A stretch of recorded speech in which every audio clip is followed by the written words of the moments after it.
Com o teste de Barcelona encerrado, é um bom momento para olhar para cada uma das 11 equipes e classificá-las em termos de quem vai deixar esta primeira semana de testes em Barcelona como a mais feliz em termos de quilometragem, desempenho e confiabilidade, e quais das equipes estão um pouco em desvantagem antes do Bahrein.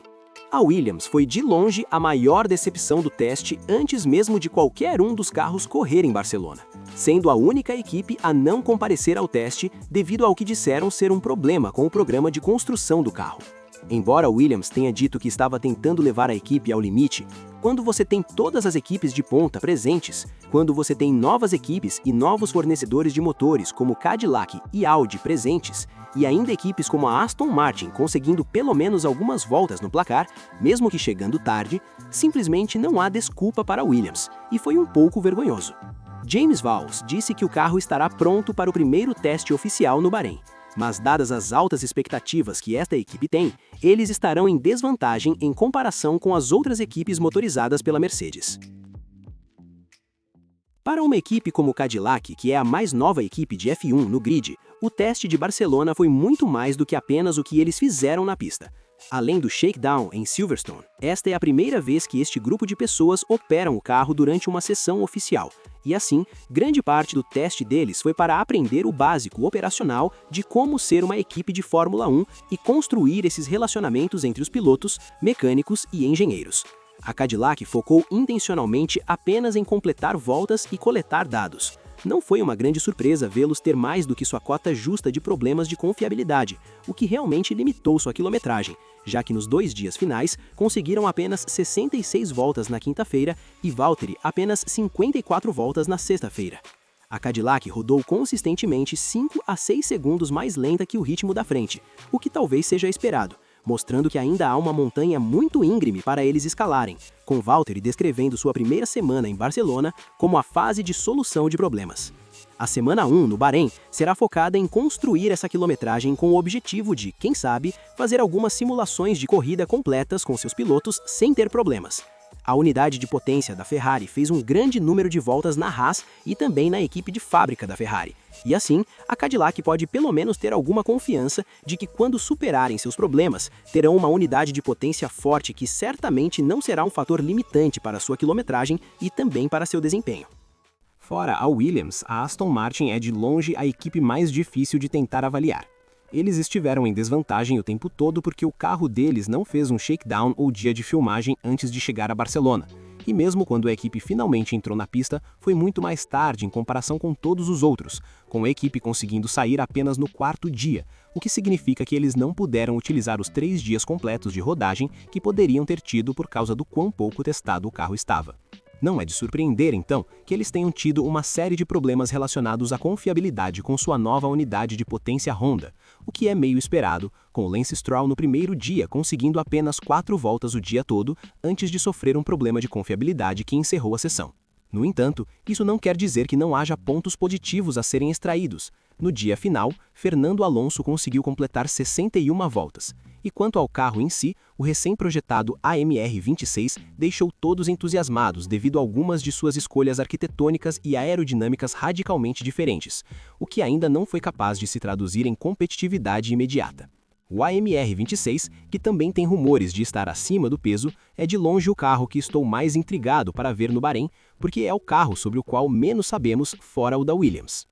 O potencial é óbvio e muito empolgante, mas a equipe precisará focar muito em quilometragem e confiabilidade para alcançar o progresso que as outras equipes já fizeram. Mesmo para uma equipe estabelecida, sempre seria difícil rodar com uma unidade de potência completamente nova e não comprovada pela primeira vez, e assim provou ser uma primeira semana difícil para a recém-rebatizada equipe Audi. A equipe teve problemas em todos os 3 dias de rodagem, o que incluiu várias interrupções na pista que prejudicaram sua quilometragem. Seu último dia, no entanto, foi de longe o mais produtivo, já que os pilotos ultrapassaram a barreira das 100 voltas em um único dia, mas mesmo isso veio com o carro tendo problemas de confiabilidade durante a sessão da manhã. Vale notar que, comparado a Red Bull Ford, tanto Audi quanto Honda estão em uma grande desvantagem, pois não fornecem para nenhuma outra equipe, o que significa que, quando tem interrupções, não há outra equipe que possa ajudá-los a coletar dados e ajudá-los a melhorar sua unidade de potência. Enquanto os pilotos estavam otimistas, o resto da equipe foi um pouco mais honesto, com Mattia Binotto dizendo que a lista de tarefas para o Bahrein é a mais longa que ele já viu, e o diretor técnico James Key disse sobre o teste: se tivéssemos rodado sem falhas desde o início, isso teria sido uma surpresa muito agradável. Vimos muitas bandeiras vermelhas. É um carro muito imaturo ainda no momento para todos. Como eu disse, este é realmente um teste mecânico. O desempenho se tornará a prioridade mais tarde. Houve muita novidade na Racing Bulls além do novo carro, com um novo trem de força Red Bull Ford e também um novato adolescente Arvid Lindblad. O chefe da equipe, Alan Permane, foi incrivelmente elogioso a Lindblad e, em particular, ao seu feedback muito conciso, mostrando que, apesar da idade, Lindblad já possui muita maturidade de corrida. Semelhante à Red Bull, a Racing Bulls optou por uma abordagem muito discreta, focando quase inteiramente na quilometragem, e os sinais iniciais foram muito positivos. A Racing Bulls executou seu programa, na maior parte do tempo, sem interrupções, com Lawson fazendo 152 voltas e Lindblad totalizando 167 voltas, o que coletivamente foi na verdade mais do que a equipe principal da Red Bull. Quanto à Haas, embora o segundo dia de rodagem com Ollie Bearman no terceiro dia não tenha corrido como planejado, com um pequeno problema que foi rapidamente corrigido na sessão da manhã, e depois um problema mais sério, nas palavras de Ayao Komatsu, que precisou de uma análise mais detalhada na fábrica, fora isso, a Haas teve um teste realmente impressionante. No primeiro dia, Esteban Ocon foi uma máquina, fazendo enormes 154 voltas sozinho. E então, coletivamente, nenhuma outra equipe fez mais voltas durante um único dia do que a Haas fez no dia final de rodagem, quando Ocon e Bearman fizeram 195 voltas juntos. Isso será um enorme reforço de confiança não apenas para a Haas, mas também para a Ferrari, em relação à sua nova unidade de potência. E quanto ao VAF 26, Bearman estava muito otimista sobre o comportamento do carro em condições secas, observando que o gerenciamento de energia e a agilidade do carro pareciam muito promissores. A Alpine esta semana pôde tirar proveito total de sua nova unidade de potência Mercedes e combinou quilometragem, confiabilidade e até alguns sinais iniciais de desempenho promissor. No final das contas, acho que o sucesso da temporada deles será julgado por vencerem a Williams e não serem a equipe motorizada pela Mercedes mais lenta em 2026. E assim, com isso em mente, Barcelona foi um ótimo passo à frente para a Alpine, que percorreu a quarta maior quantidade de voltas no grid. E no dia final, Gasly sozinho fez 164 voltas, que foi o máximo de qualquer piloto em um único dia.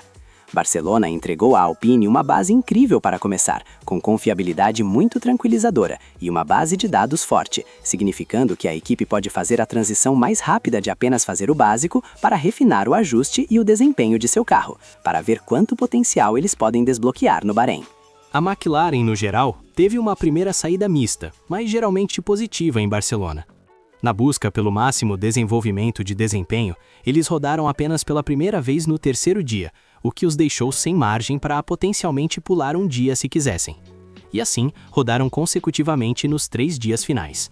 O teste começou muito bem com o recém-coroado campeão Lando Norris ostentando o número 1 em seu carro, registrando 74 voltas na estreia do carro.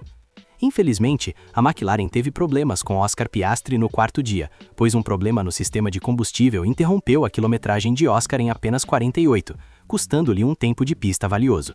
Dito isto, apesar do programa limitado, no dia final, a McLaren compensou parte do tempo perdido com um final muito forte, totalizando 166 voltas no quinto dia entre Oscar e Lando, e também marcando o terceiro tempo mais rápido no geral, mostrando que pelo menos os pilotos tiveram confiança para começar a forçar o MCL 40.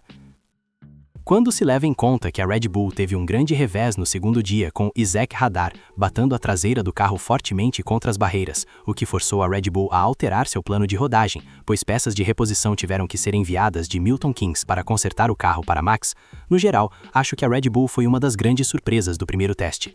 Comparado aos outros fabricantes de unidades de potência novas, Audi e Honda, a Red Bull Ford estava léguas à frente em termos de quilometragem e confiabilidade, tanto na Red Bull quanto na Racing Bulls. Apesar do revés inicial, Max no dia final conseguiu completar 118 voltas muito sólidas e disse que a equipe começou o trabalho muito bem. Não há dúvida de que a Red Bull teve 3 dias muito conservadores em Barcelona, com uma ênfase muito grande na confiabilidade do motor. E assim, embora ainda não saibamos se é um motor competitivo, de forma alguma a Red Bull se envergonhou com seu primeiríssimo trem de força feito internamente. É mais um lembrete de quão boa a organização a Red Bull é, que eles podem começar a trabalhar e parecer respeitáveis em comparação com os fabricantes de unidades de potência estabelecidos, com um motor que é totalmente novo e não comprovado. A Ferrari foi provavelmente o sucesso silencioso de Barcelona, pois pareciam ficar cada vez melhores conforme a semana avançava.